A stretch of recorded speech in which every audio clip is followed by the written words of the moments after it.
কিছু কিছু বাচ্চা আছে তারা মাংস ছাড়া আর কিছু খেতেই চায় না। আবার মাছের কাটার জন্য তাদের মাছ খাওয়ার প্রতি খুবই অনীহা। সেক্ষেত্রে তাদেরকে এই রেসিপিটা বানিয়ে দিতে পারেন। আসসালামু আলাইকুম। আজ আমি খুব মজার একটি কাবাব রেসিপি আপনাদের সাথে শেয়ার করছি, যেটা ছোট থেকে বড় সকলেই পছন্দ করবে। আবার যারা কখনো মাছ খেতে পছন্দ করে না, তারাও খেয়ে বুঝতে পারবে না যে এটা মাছের কাবাব নাকি মাংসের কাবাব। খেয়ে তখন বলবে আবার বানিয়ে দাও। তাহলে চলুন দেখে নেওয়া যাক রেসিপিটা। যে কোনো ধরনের বড় মাছ দিয়েই এই কাবাব তৈরি করা যাবে। আমি তৈরি করেছি রুই মাছ দিয়ে। মাছগুলোকে প্রথমে লবণ হলুদ দিয়ে অল্প পানি দিয়ে সেদ্ধ করে, খুব বেশি পানি দিয়ে মাছ সেদ্ধ করার প্রয়োজন নেই। মাছ সেদ্ধ হতে কিন্তু খুব একটা বেশি সময় লাগে না, তাই এমনভাবে পানি দিব যেন মাছগুলো সেদ্ধ হয়ে যায়, আবার সেদ্ধ হওয়ার পরে বাড়তি কোনো যেন পানি না থাকে। কাবাব তৈরি করতে সাধারণত মাছের পিঠের অংশটা নেব, কারণ পেটের অংশতে তেল বেশি থাকার কারণে ওটা বাইন্ডিং করতে একটু বেশি ঝামেলা পোহাতে হয়। এজন্য পিঠের অংশটা নেওয়াই বেটার। মাছগুলো যখন সেদ্ধ হয়ে যাবে পুরোপুরিভাবে, তখন মাছের কাঁটাগুলোকে আমি খুব সুন্দরভাবে বেছে নেব যেন একটি কাঁটাও না থাকে, এবং মাছের স্কিনটাকেও বাদ দিয়ে দিতে হবে, কারণ এখানে স্কিনসহ যদি মাছ ম্যাশ করা যায় তাহলে কাবাবগুলো ফেটে যাওয়ার সম্ভাবনা থাকে। এবার একটি পাত্রে প্রায় 250 গ্রামের মতো আলু সেদ্ধ করে ম্যাশ করে নিয়েছি। এবার কাটা বেছে রাখা মাছ দিয়ে দিচ্ছি, তারপর দিয়ে দিচ্ছি হাফ চামচের মতো লেবুর রস। এতে মাছের কোনো রকম গন্ধ থাকবে না, সাথে স্বাদটাও বাড়িয়ে দেবে। এবার দিয়ে দিচ্ছি বেশ খানিকটা পেঁয়াজ কুচি, নিজের পছন্দ মতো কাঁচামরিচ কুচি দিয়ে নিলাম। তারপর দিয়ে দিচ্ছি কিছুটা ধনেপাতা কুচি। এখন স্বাদ মতো লবণ দিয়ে দিচ্ছি। এরপর কিছু মশলা, যেমন অল্প পরিমাণ হলুদ গুঁড়া, সামান্য জিরা গুঁড়া, হাফ চামচের মতো ধনিয়া গুঁড়া।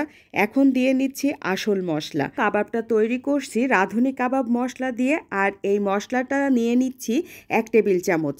তার সাথে দিয়ে দিচ্ছি 1 চা চামচ আদা বাটা এবং হাফ চা চামচ রসুন বাটা। আমার সব মশলা দিয়ে নেওয়া শেষ। এখন খুব ভালো করে মিক্স করার পালা। এই মাখানো কাজটা একটু সময় নিয়ে খুব ভালোভাবে মাখাতে হবে। এই মিক্সিংটা যদি ভালো করে না মাখাই, তাহলে সব উপকরণ কিন্তু ভালোভাবে মিশবে না, আর যখন কাবাব তৈরি করব তখন শেপটাও কিন্তু ভালো হবে না। এবার মাখাতে মাখাতে এখানে বাইন্ডিংয়ের জন্য দিয়ে নিচ্ছি 3 চামচ বেসন। আপনারা এখানে কর্নফ্লাওয়ারটা দিয়ে নিতে পারেন, আমার হাতের কাছে যেটা ছিল তাই দিয়ে নিচ্ছি।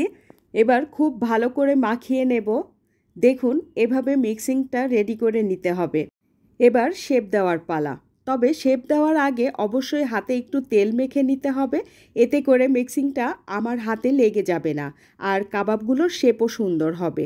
আমি কিভাবে কাবাব তৈরি করে নিচ্ছি দেখে নিশ্চয়ই বুঝতে পারছেন। আমরা কম বেশি সবাই পারি এই কাজটি, তবে যারা একেবারে নতুন তাদের জন্য তো দেখিয়ে দিতেই হবে, তাই না? এই তো আমার একইভাবে সবগুলো কাবাব তৈরি করে নেওয়া হয়ে গিয়েছে।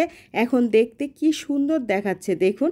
এবার কাবাবগুলো কিভাবে স্টোর করবেন সেটাই এখন বলছি। এই যে এভাবে কাবাবগুলো বানিয়ে নেওয়ার পর কাবাবগুলোকে একটা একটা করে একটা ট্রেতে সাজিয়ে ডিপ ফ্রিজে 4-5 ঘন্টার জন্য রেখে দিতে হবে।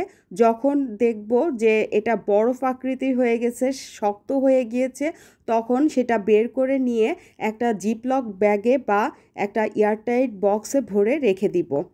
এখন কাবাবগুলো ভেজে নেব।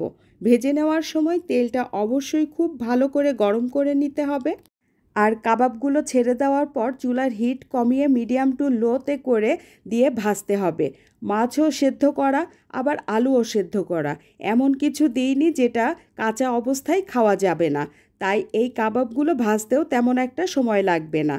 আরেকভাবে রাখতে পারেন, আর সেটা হচ্ছে কাবাবগুলো তেলে দিয়ে এক এক পাশ 15 থেকে 20 সেকেন্ডের মতো ভেজে তুলে নেবেন।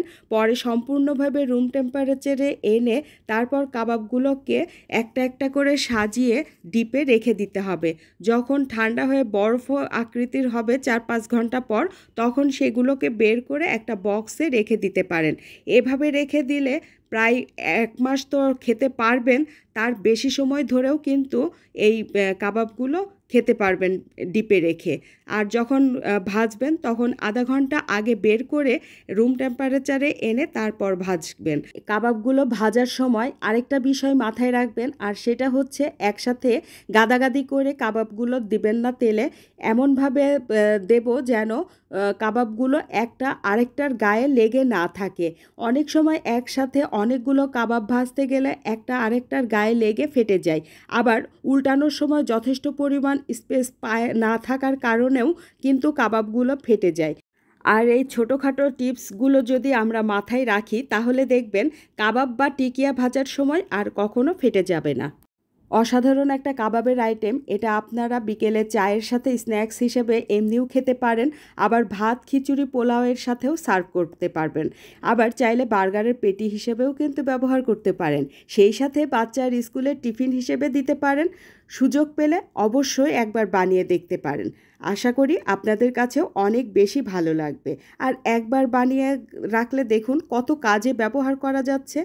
আর ভালো লাগলে অবশ্যই লাইক, কমেন্ট এবং শেয়ার দিতে ভুলবেন না। আজ এ পর্যন্তই। ভালো থাকবেন, সুস্থ থাকবেন। আল্লাহ হাফেজ।